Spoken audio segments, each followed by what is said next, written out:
Salut les devins, c'est Seikyo. Il y a une thèse selon laquelle Dragon Ball Super, son intégralité ou presque, ne serait qu'un rêve de la part du personnage Son Goku. Et à la fin de Dragon Ball Super, plus ou moins, l'on apprendrait que la majorité des éléments, la majorité des arcs, des combats, des intrigues ne se seraient pas réellement produites. Il existe d'autres hypothèses relativement similaires comme le fait que tous les événements seraient réels, mais au final par exemple annulés par Whis. En bref, et depuis très longtemps, depuis même les tout débuts de Dragon Ball Super, au point tel que je ne saurais vous dire qui est l'auteur de ces thèses-là, il y en a deux qui arrivent à prévaloir sur le reste, la théorie du reset, de la remise à zéro, ou la théorie du rêve. Aujourd'hui, on va se concentrer sur la seconde.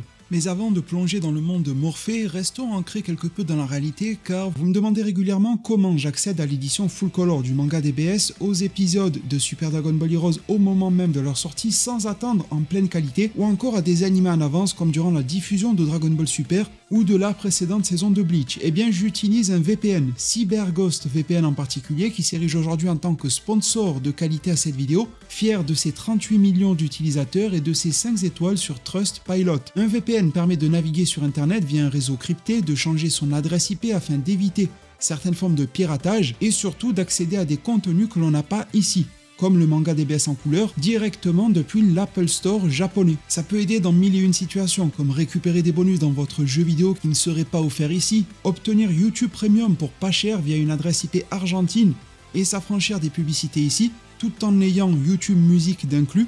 Et ça marche aussi dans le sens inverse. Si vous vivez hors de France ou êtes en vacances à l'étranger, vous aurez remarqué que certains sites français ne sont pas accessibles depuis là-bas. J'ai déjà galéré à acheter un objet qui était en promotion à durée limitée, ou même à faire de l'administratif depuis l'étranger. Eh bien via un VPN, ça fonctionnera. Avec CyberGhost VPN, vous serez aussi en mesure de débloquer les bibliothèques de 35 services de streaming comme Netflix, Hulu, Amazon Prime et autres qui peuvent être bloqués en France. Ça m'a même servi à m'inscrire à certains événements dédiés aux résidents japonais il y a quelques années avant de m'y rendre, tout en étant encore en France avant même mon voyage. Et les plus casaniers seront aussi ravis de pouvoir débloquer tous les catalogues de toutes ces plateformes et ne plus avoir à subir la chronologie des médias françaises. En gros, ça facilite la vie sur internet et aussi en dehors. C'est pour cela que directement en description ci-dessous et en commentaire épinglé, vous trouverez une promotion de moins 83% sur CyberGhost VPN, soit 2,03€ par mois avec 4 mois offerts et de surcroît une garantie 45 jours, satisfait ou remboursé avec support 24 h sur 24, 7 jours sur 7. CyberGhost fonctionne sur la majorité des mobiles, PC, smart télévision et même consoles de jeux, en sachant qu'un seul abonnement peut être partagé sur 7 appareils, amis, famille, etc. J'adresse un immense merci à CyberGhost VPN qui sponsorise cette vidéo et surtout à vous qui, pourquoi pas, s'y essayerez. Concentrons-nous désormais sur cette première option, celle du rêve de Son Goku, ayant donné forme à Dragon Ball Super. Celle du rêve me paraît pertinente sur un aspect sur lequel on va se concentrer, car il ressort vraiment du lot, ajouté au fait que la longueur de Dragon Ball Super, ses nombres d'arcs, etc., nous imposerait une vidéo d'au moins 1 heure, si ce n'est plus, pour analyser chacun des aspects. C'est pour cela que j'en ai choisi volontairement un seul, les combats, la tournure de ces derniers et par extension la tournure également des entraînements de Son Goku.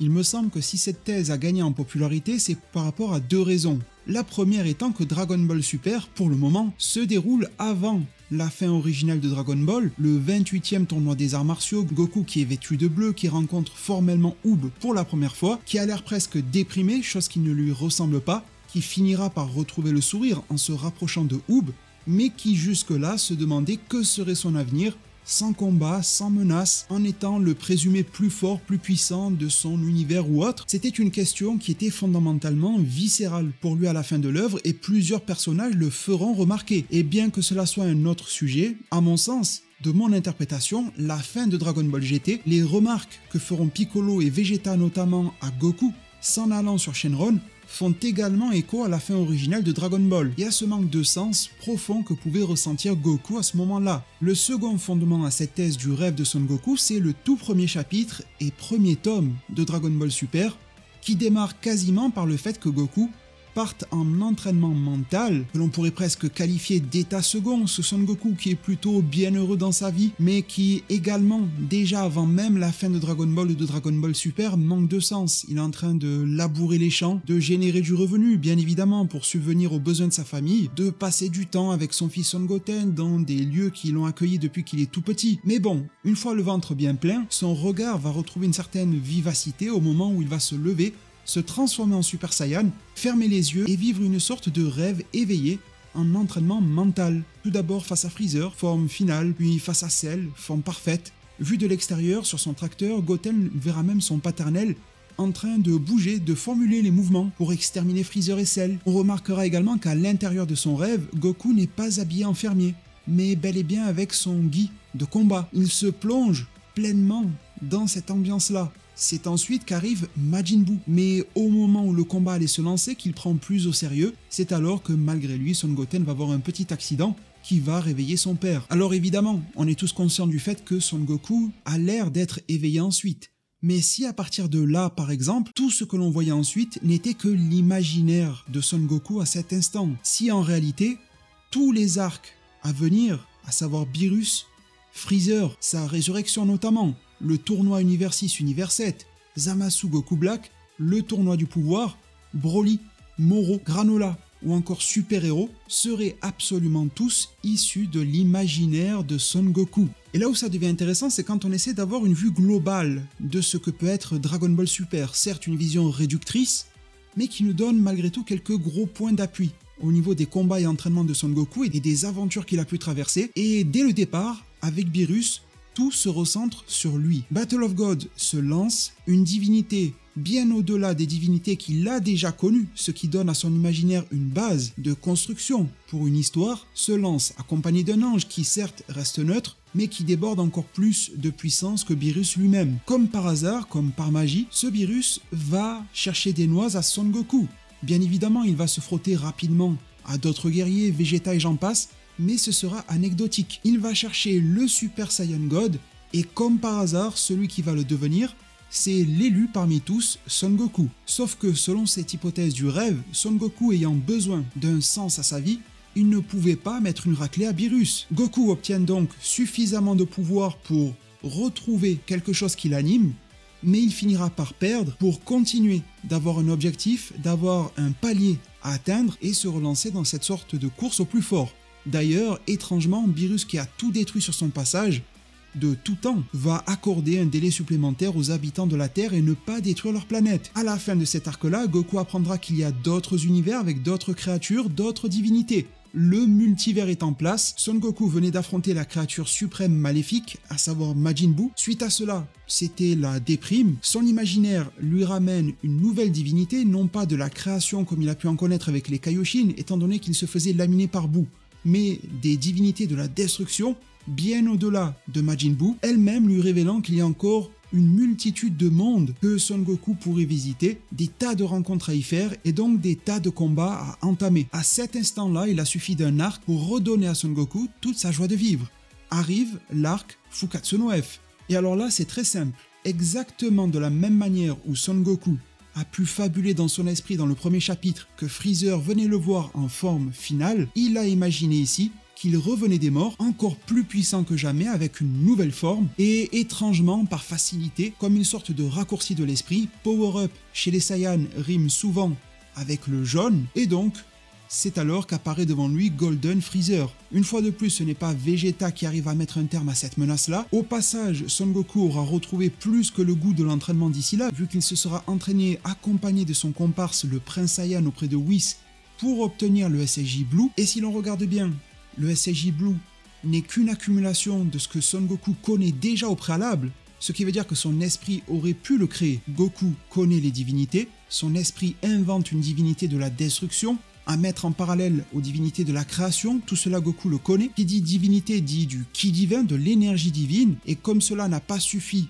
à Son Goku pour vaincre Beerus, étant donné qu'il avait besoin de se limiter pour que le rêve ne s'arrête pas en si bons termes, eh bien il se met alors à trouver des power-ups en combinant les énergies qu'il possède lui-même.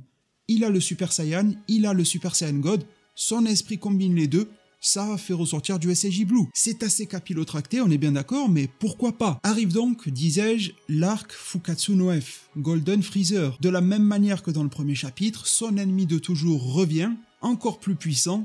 Il prendra sa raclée à la fin, mais ce n'est pas grave. Beerus est toujours là. Goku ne perd pas de sens à son existence ici. Goku peut toujours continuer à s'entraîner pour devenir plus puissant, car Vegeta, d'ailleurs au passage, est rentré dans la course avec lui, et Beerus, voire même Whis, sont des paliers absolument imbattables. Mais c'est alors que l'imaginaire de Son Goku lui avait suggéré une belle idée. Il y a une multitude d'univers. Pourquoi ne pas se confronter à l'un d'entre eux? Et quoi de mieux que le plus proche, le 6e, soit un univers jumeau avec des êtres qui, encore une fois comme par magie, ressemblent presque comme deux gouttes d'eau à ceux de l'univers 7. Des Saiyans, des Namek, de la race de Freezer, et quelques créatures farfelues, pourquoi pas. Le délire partira tellement loin et ce besoin est tellement grandissant au sein de Son Goku qu'un être surpuissant, pouvant même apeurer Beerus, apparaîtra, sera nommé, sera montré, Monaka. Mais son esprit, n'ayant pas les capacités, n'ayant pas les données au préalable pour le confectionner totalement, au final, celui-ci, à nos yeux en tant que spectateurs, nous sera représenté en tant que blague. Tandis que pour Son Goku, tout au long de l'histoire, tout est mis en place pour que Goku croie que Monaka est un gars extrêmement balèze. La supercherie ne lui a jamais été révélée. Ce qui nous montre alors que Goku a besoin de 3 choses. Avoir des objectifs futurs nourris, et ça c'est par exemple la projection de se battre contre l'univers 6 au tournoi. Avoir un ou des objectifs beaucoup plus élevés à encore plus long terme, quitte à ce qu'ils soient inatteignables, représentés par exemple par Monaka, Whis. Mais ce n'est pas tout. Il a aussi besoin de nourrir l'instant présent. Et l'instant présent se nourrit de concret, de quelque chose d'atteignable. Chose ayant eu lieu au tournoi face à l'univers 6. Beaucoup de choses s'y passeront et à la clé, Goku aura droit à son combat face au plus puissant de l'univers 6, Hit, l'assassin, issu d'une race jamais aperçue, un être plutôt farfelu au final capable de manipuler le temps, lui donnant un avantage plus que concret sur ses adversaires, et quelqu'un avec qui Goku a pu cette fois-ci se lier d'une certaine forme d'amitié, / rivalité, plutôt saine pour l'avenir, et clôturer ce tournoi-là avec une sorte de promesse de revanche, un jour ou l'autre. Avec, en plus à la clé, l'apparition comme par magie d'une nouvelle planète Terre dans l'univers 6. Encore une fois, quelque chose connu de l'esprit de Son Goku. Alors la démesure ne pouvant pas s'arrêter ici, et ce besoin de combat de donner un sens à sa vie à Son Goku étant grandissant, dévorant, son esprit lui génère de nouvelles divinités. C'est alors qu'apparaît le roi Zeno. Celui-ci est plutôt petit, enfantin, assez drôle, assez léger d'esprit, parfois menaçant aussi, et va finir par se lier, aussi bien lui que son alter ego du futur, d'amitié avec Son Goku. Car Goku, dans son historique, a toujours noué de très bons liens avec les diverses divinités qu'il a rencontrées. Que cela soit Kami, Dende, Kaio, Kaioshin, les divers Kaioshin et assistants, ceux de l'univers 6 lui sont sympathiques, alors pourquoi ne serait-ce pas le cas de la divinité suprême? Petit à petit, certaines briques, certaines zones d'ombre de l'imaginaire et de l'esprit de Son Goku commencent à s'éclaircir, il y a une hiérarchie chez les anges, certains plus forts, certains plus âgés, certains plus jeunes, dont une sorte de figure paternelle infranchissable en le Daishinkan, des gardiens de Zeno qui, comme par hasard, ont un design qui ressemble à celui de Zeno mais beaucoup plus combattant, encore une fois beaucoup de simplicité, et l'on se retrouve plongé dans l'arc Zamasu. Alors précédemment, Goku venait de battre son ennemi de toujours en Golden. Et le plus gros rempart qu'il avait rencontré jusqu'à présent, au-delà de Golden Freezer, dont Freezer lui-même avait peur, c'est Beerus, avec du ki divin. Alors dans l'arc qui suit, l'arc Zamasu, la menace sera à la fois divine, et lorsque l'on est en recherche de sens à sa vie via le combat, quoi de mieux que de se combattre soi-même? C'est peut-être le rêve ultime de nombreux combattants. Le challenge serait plus qu'épicé. Eh bien cette fois-ci, un être au ki divin va s'emparer du corps de Son Goku lui-même. Les timelines multiples existent déjà, via Trunks, qu'il connaît. Encore une fois, une ancienne figure du passé qui ressort, chose qui arrive assez fréquemment dans les rêves ou les cauchemars. Et il est assez intéressant de dénoter que, comme par hasard, le Son Goku, le corps de Son Goku qui sera récupéré par Zamasu, via un vœu formulé auprès de Super Shenron, sera le Son Goku époque fermier.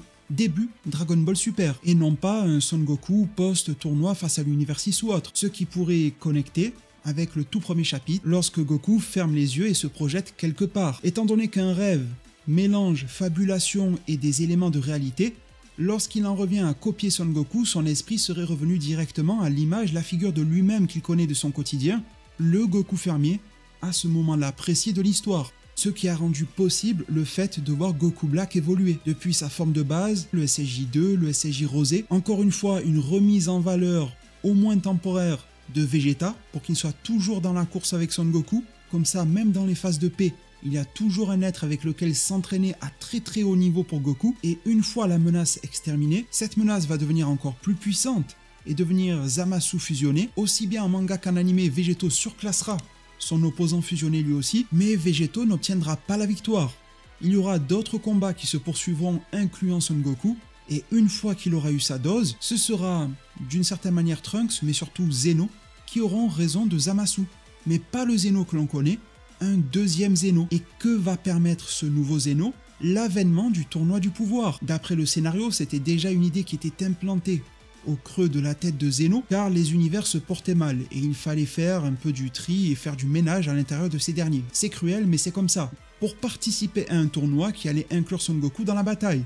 Que cela soit dans l'anime et le manga, Goku fera d'ailleurs un petit show d'exhibition face à Toppo. Pourquoi? Comment? Si ce n'est une lubie de son esprit, d'avoir un petit peu plus de piquant et de piment, d'affronter d'ailleurs, c'est dit dans le manga, un mortel qui déploie du ki divin, avant même la forme Akaishin connue de l'anime. En parlant d'Akaishin, Toppo nous est présenté comme un être apprenti Akaishin, donc il est apprenti de la toute première menace, Beerus, à laquelle Goku aurait eu à faire face dès le début de son rêve, et comme c'était trop élevé, mais que ça lui a donné de l'espoir, il y a donc des niveaux intermédiaires qui lui sont proposés, et ça vient nourrir l'instant présent. Mais comme je vous l'ai dit, il lui faut aussi quelque chose à plus long terme, c'est Jiren, le mortel capable de faire frissonner Vermoud. Et à ce moment-là, c'est drôle parce que c'est la quasi-disparition de l'histoire du scénario dans Dragon Ball Super. L'esprit de Son Goku ne s'embête même plus à créer des menaces, des tensions ou quoi que ce soit, encore que ça peut être motivant, donc on va quand même en laisser une. La menace de destruction de son univers, voire même des autres univers, par Zeno.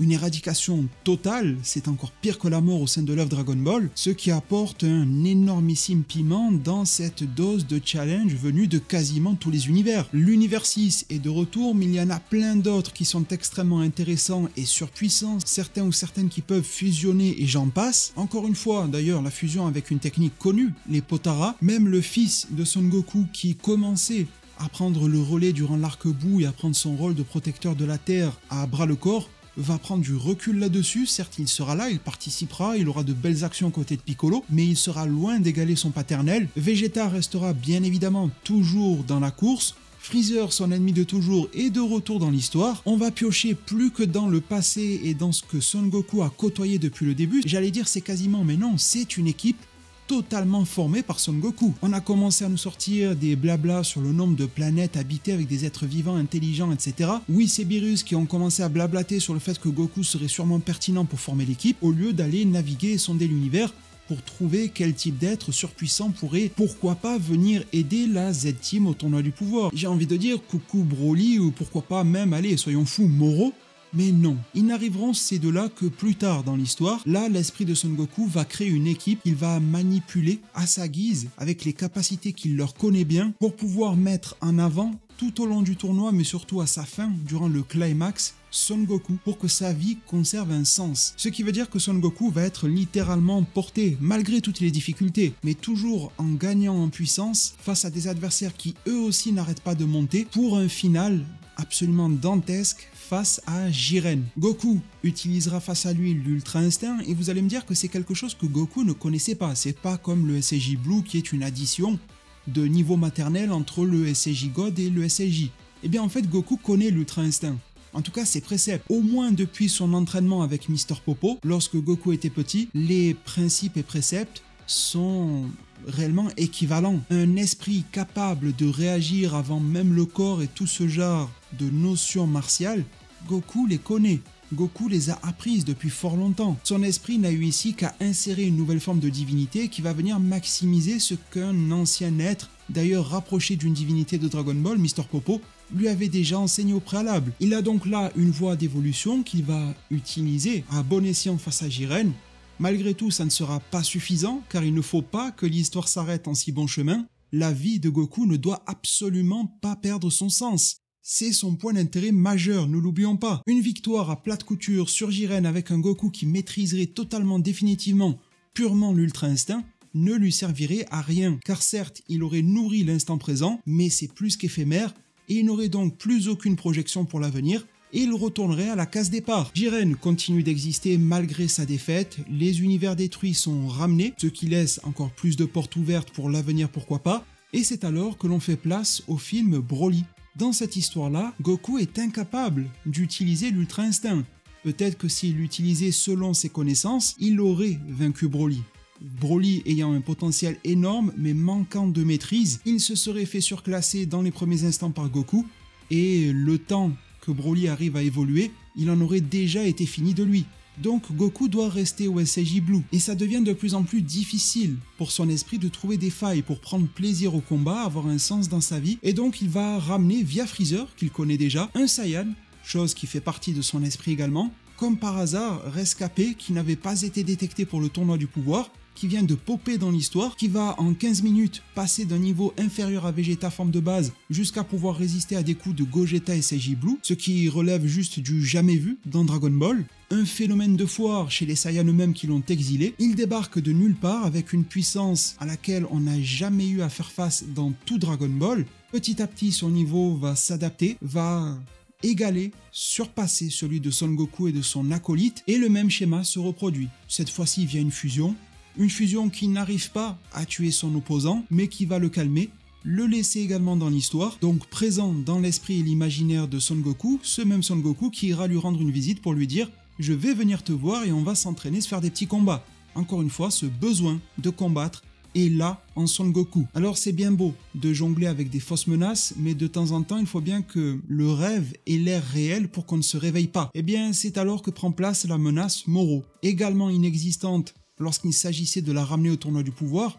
On a bien ramené un être maléfique comme Freezer. Pourquoi pas Moro? Du moment où on a les pouvoirs de le soumettre via Whis et Beerus, il ne devrait pas causer tant de tort que ça. Ça n'avait pas été le cas. On notera d'ailleurs en parlant de tournoi du pouvoir qu'un Majin Buu y a également été évincé. Il était tellement utile au tournoi du pouvoir, il pouvait absorber des êtres, les transformer en bonbons et je ne sais quoi, qu'il aurait gâché le plaisir à Son Goku. Enfin bref, revenons sur le bouc maléfique, une menace beaucoup plus traditionnelle, qui fonctionne un peu comme Piccolo Daimao, un être ancien, démoniaque, qui va utiliser les Dragon Ball pour devenir plus jeune, regagner en puissance, et pour reconnecter avec Majin Buu, cette fois-ci, cet être Moro va surclasser tout ce qui est Daikaioshin ou bien Majin Buu. Ils seront utiles bien évidemment à la résolution de cette histoire-là, mais ce ne seront pas eux ou lui, à voir si vous le considérez comme un ou deux personnages désormais, ceux ou celui qui vont mettre un terme à la menace représentée par le bouc. Goku va se trouver un nouvel allié d'entraînement, non pas Whis, mais Merus, un ange apprenti. Encore une fois, on va niveler les choses pour que Son Goku n'évolue pas trop vite, continue de prendre du plaisir. C'est d'ailleurs à partir de là où l'Ultra Instinct se met à patiner encore beaucoup plus qu'auparavant. Et je vous avais proposé une vidéo il y a peu qui s'appelait le désastre de l'Ultra Instinct. Ce désastre de l'Ultra Instinct pourrait s'expliquer par le manque de sens dans la vie de Son Goku, et cette situation de rêve dans lequel il est obligé de faire un petit peu des allers-retours, parfois briller de par sa surpuissance, sa toute-puissance, parfois être incapable de l'utiliser comme face à Broly, parfois l'utiliser de manière partielle, comme il le fera dans l'arc Moro, et nous amener sur un cheminement qui nous paraît totalement incompréhensible. Pendant ce temps-là, son acolyte de toujours va s'entraîner chez les Yardra. Comme par hasard, c'est un peuple chez qui Goku s'est déjà entraîné. Donc Vegeta fait le cheminement pour rattraper Goku, ce qui le rendra encore plus utile aux yeux de ce dernier. Même si Vegeta sera important concernant la victoire face à Moro, encore une fois, ce n'est ni lui, ni Beerus, ni un autre qui va y mettre un terme, c'est Son Goku. Il va se surpasser de nouveau, utiliser d'ailleurs son espèce de colosse de ki, et venir à bout du bouc maléfique. Et généralement, vous me direz ce qu'il en est pour vous en zone commentaire, c'est surtout vers la fin, lorsque l'on est proche du réveil, que les rêves deviennent plus farfelus et justement que l'on s'en souvient. Ce qui nous mène aux arcs Granola et Super Héros. Je serai plus bref concernant ces deux car ils reprennent deux mécaniques que je viens d'exposer durant de nombreuses minutes précédemment. Là c'est encore plus simple que le tournoi du pouvoir, c'est le plus puissant de l'univers, une succession de plus puissants de l'univers, tous plus puissants les uns que les autres, ça en devenait presque ridicule, mais ça ne le serait pas dans le cadre d'un rêve de Son Goku ayant cet objectif quasiment de survie bien précis. On commence par Granola, le rescapé d'une bataille face aux Saiyans. Quoi de plus logique dans son esprit quand l'on sait les méfaits de cette armée-là, les méfaits de l'armée de Freezer. Il y a un lien qui est fait avec Bardock, qui pourrait tout simplement provenir de son subconscient, avant le choc sur la tête, de ses précédents souvenirs lorsqu'il était enfant auprès de Guinée et de Bardock, tel qu'on l'a vu dans le film. Cette histoire inclut un Namek, une race également connue de l'œuvre, un nouveau dragon sacré, un élément aussi connu de l'œuvre et donc de Son Goku, une paire de Dragon Ball qui peuvent rendre quasiment n'importe qui le plus puissant de l'univers à condition de 2-3 échanges de pacotille, une bande d'ennemis totalement sans saveur, les hitters seront générés un petit peu aléatoirement par son esprit histoire d'avoir quelque chose à se mettre sous la dent, quelque chose qui peut aussi gagner en puissance. Tout paraît presque nanardesque, simplement parce que Goku et son esprit n'ont plus qu'un seul objectif, devenir le plus puissant, mais aussi toujours se battre contre le plus puissant. Cette boucle infinie. Vegeta doit rester dans la course, donc de son côté il va s'entraîner avec Beerus et obtenir l'équivalent à l'Ultra Instinct, l'Ultra Ego. Vegeta est fier, donc il va taper dans son ego. C'est quelque chose qui pourrait résonner comme naturel pour l'esprit créatif de Son Goku. Freezer est une énième fois de retour, avec cette fois-ci une forme black, qui démarquerait de sa noirceur d'esprit. Comme je l'ai indiqué, on est vraiment au bout du rêve. Donc Goku commence à être un petit peu plus conscient de ce qui se passe, mais il n'arrive pas forcément à se réveiller. Il apprécie malgré tout la fin de ce rêve-là, qui devient de plus en plus loufoque et simpliste à la fois. Il faut aller droit au but, mais toujours dans la démesure. Le combat se termine cette fois-ci sans fusion, et d'ailleurs, tous ces arcs-là ne laissent plus de place à la fusion, car ils ôtent ces fusions-là du plaisir à Son Goku. Il faut qu'il se batte tout seul, qu'il progresse pas trop mais pas non plus pas assez, et il en arrive sur son vrai Ultra Instinct, celui qui lui permet de déployer ses émotions, donc de vivre, de ressentir pleinement le combat, de pouvoir marquer quelques bons points face à un adversaire, et une fois qu'il est à bout, c'est son ennemi de toujours Freezer qui arrive, qui dégomme le nouvel être le plus puissant avec un entraînement sorti d'une salle de l'esprit et du temps, chose également connue de l'esprit de Son Goku. Dans tout ce que j'ai cité jusqu'à présent, il n'y a rien de bien nouveau que Son Goku aurait dû inventer à ce moment-là, c'est plus de l'assemblage avec quelques éléments loufoques qu'autre chose, et au moment où Goku et Vegeta, c'est logique, se prennent une raclée par ce Black Freezer, eh bien il décampe, sous prétexte qu'il a d'autres objectifs. Et oui, s'il venait de les tuer, ça aurait causé le réveil de Son Goku, et donc ça s'arrêtait. Dans l'arc suivant, Super Héros, en effet, Son Goku n'est pas directement impliqué, mais au final il va passer tout l'arc à se battre. D'un côté, il y aura une nouvelle menace sur la planète Terre, Cell Max, qui fait, pourquoi pas, écho au Cell que l'on voit apparaître dans le rêve de Son Goku dans le tout premier chapitre. De son côté, Goku se tape, je l'ai dit, simple et loufoque, face à Vegeta tout le long du film. Au début, c'est de l'entraînement face à Broly, qui déjà est assez excitant pour lui, et ensuite, c'est du combat face à Vegeta en forme de base, pour que le combat dure le plus longtemps possible, avec, de manière très in extremis, en toute fin de film, en post-crédit, une victoire difficilement arrachée de la part de Vegeta, pour que Goku ait encore un objectif à atteindre, qu'il soit extrêmement fort, mais qu'il est encore plus fort que lui pour se projeter vers l'avant. Sauf que Akira Toriyama nous a déclaré il y a peu que Dragon Ball Super Super Hero était la dernière histoire avant la fin originale de Dragon Ball. Alors là, il y a deux cas de figure. Soit il n'y a plus rien après, et l'on arrête au même moment qu'à l'époque, ou alors on va reprendre à partir plus ou moins de ce moment-là et nous apporter de nouvelles histoires. Jusqu'à ce tournoi, il ne s'est pas passé grand chose dans la vie de Son Goku si ce n'est ses rêves dans sa tête. Il est certes le plus fort, mais pas beaucoup plus fort qu'il ne l'était à la fin de Dragon Ball, enfin en tout cas à la fin de Dragon Ball Z par exemple pour l'animé, pas beaucoup plus élevé qu'un Goku SJ3 face à Majin Buu pur, pas beaucoup plus élevé qu'un Gohan Ultime de l'époque. Sa base a dû évoluer avec quelques entraînements ou quoi, mais il a dû aussi rouiller depuis le temps, et donc l'histoire pourrait reprendre avec certes beaucoup moins de niveau de puissance, mais d'autres perspectives d'évolution aussi. Le rêve de Son Goku nous aurait été montré comme une sorte de timeline alternative, ce qui aurait pu se passer dans ce contexte-là, pour que le scénario reprenne de manière plus sérieuse et carrée dès le 28e tournoi des arts martiaux, avec certes des pouvoirs moins grandiloquents, mais encore une fois, d'autres portes qui vont s'ouvrir, d'autres menaces, un entraînement de Oob, quelque chose d'un peu plus terre-à-terre, mais qui pourrait devenir très explosif par la suite. Mes très chers devins, ce fut long, plus long que je ne l'aurais pensé, mais il paraît que plus c'est long, plus c'est bon, vous me le confirmerez en zone commentaire. En tout cas, le plaisir était énorme pour moi de vous partager ces éléments issus de l'œuvre Dragon Ball Super. Il y en a, comme je l'ai dit, beaucoup d'autres qui pourraient venir corroborer tout cela. Il y a aussi, j'en suis plus que conscient, beaucoup d'éléments qui viennent contrecarrer la thèse du rêve ou du reset de Dragon Ball Super. N'hésitez pas d'ailleurs à vous faire plaisir en les partageant en zone commentaire. Merci à vous et de nouveau merci à CyberGhost VPN d'avoir sponsorisé cette vidéo. Les liens pour se mettre bien avec un VPN pour à peine plus de 2 € par mois sont en description et commentaires épinglés. Et vous avez 45 jours pour essayer l'offre et changer d'avis librement durant cette période. Un peu comme si de rien ne s'était passé. Passons pourquoi pas Son Goku dans Dragon Ball Super. Je suis plus que curieux de vous lire en zone commentaire et je serai là pour vous lire absolument tous, sans exception, pour vous répondre un maximum qu'il me sera possible. Merci infiniment pour tout, prenez tous extrêmement bien soin de votre futur, et à plus pour de prochains arts divinatoires. Et au fait, vous connaissiez le titre du tout dernier épisode de Dragon Ball Z Kai? Ça s'appelait encore plus fort, le rêve de Goku ne s'achèvera jamais.